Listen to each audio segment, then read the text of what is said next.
First thing we're going to do is, as we talked out there a little bit, disease. So we're going to check this bull for trich. That's the first thing we're going to do is get a sample for a trich test. Okay, that's what we're fixing to do. So the most important thing is gloves.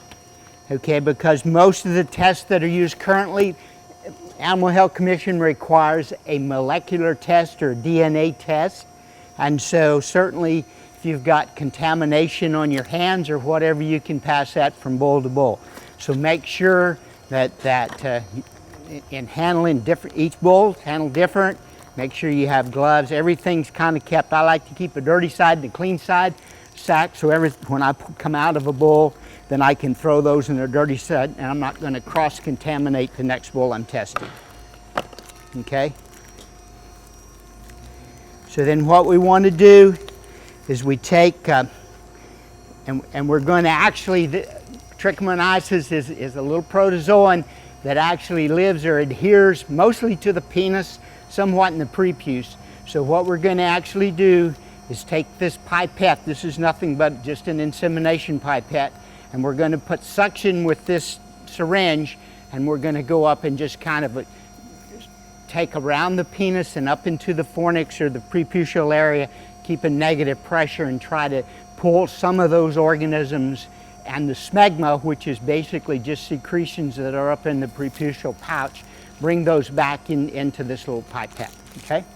So the other thing I like to do is I never want to, because the thing that's going to really mess up DNA or molecular testing is if you get a lot of dirt and stuff in there. So I like to leave this thing covered until I get in there, so I leave this little cover on it.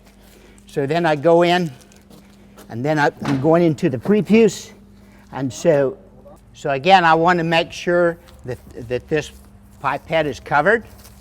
So, and then once I take it and I introduce it up into the prepuce, then I pull the plastic back, so my pipette's free now. Then I go on up in the prepuce. Again, I want to put suction on this syringe, and then I like to do it about 30 times, and usually I count.